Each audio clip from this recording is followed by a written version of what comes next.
আচ্ছা, আসসালামু আলাইকুম। ফ্রান্স থেকে আমার এক বোন প্রশ্ন করেছেন আপনার কাছে করার জন্য।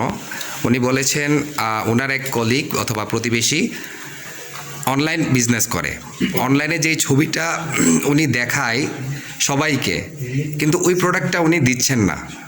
আর অনেক সময় হয় কি, আমরা ছবিতে জিনিসটা ভালো দেখাই, আর অনেক সময় খারাপ জিনিসটা অনেক সুন্দর দেখাই ডিএসএলআর ছবি তুললে, কিন্তু ওইটা না। উনি বললো এইটা না, এটা হচ্ছে উনি দেখাচ্ছে অরিজিনাল অ্যাজ লাইক এডিডাসের একটা প্রোডাক্ট উনি দেখাচ্ছে, কিন্তু এটা কপি মালটা উনি দিচ্ছে কাস্টমারদের। তো এটার আনসারটা এটাকে জায়েজ হবে অথবা এর শাস্তিটা কতটুকু?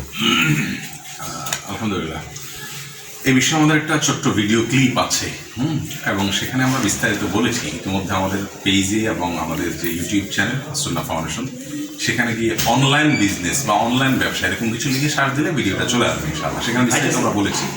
তার খোলাসা হলো যে রাসূল করিম সাল্লাল্লাহু আলাইহি ওয়াসাল্লাম বলেছেন, মান গাশশা ফালাইসা মিন্না, যে প্রতারণা করে সে আমার উম্মত নয়। একবার তিনি বাজারে গিয়ে দেখলেন এক ব্যক্তি খাদ্য বিক্রি করছে, গম বাই জাতীয় কিছু। তো তিনি ভেতরে হাত ঢুকাই দিয়ে দেখলেন ভেতরে ভেজা গম। তখন বললাম, উপর দিয়ে শুকনা, ভেতরে ভেজা কাহিনী কি? তখন বলে, রাসূলুল্লাহ, বৃষ্টিতে এগুলো ভিজে গেছে, আমরা সেই জন্য আমি উপর দিয়ে শুকনাগুলো দিয়ে রাখছি যাতে করে বিক্রি হয়ে যায় মালটা।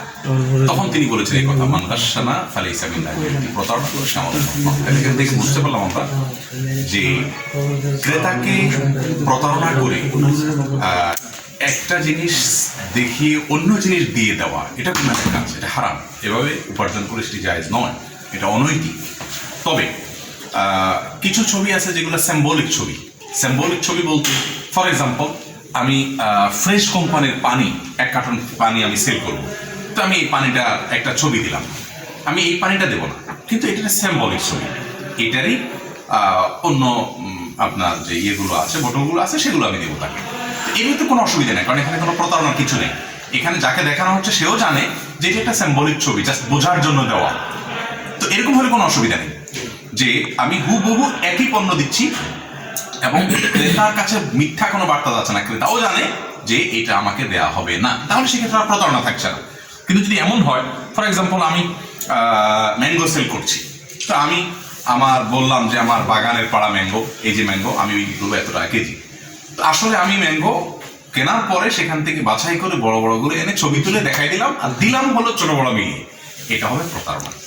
তাহলে যদি ক্রেতার কাছে মিথ্যা কোনো বার্তা না যায়, তাহলে সেটা আসলে জায়েজ আছে, কোনো অসুবিধা নেই। আর যদি মিথ্যা বার্তা যায়, তাহলে সেটা হারাম হবে। এই জন্য ভ্যারি করবে, এটা কি সিম্বলিক ছবি নাকি ক্রেতাকে অরিজিনাল কোনো তথ্য দেওয়া হচ্ছে।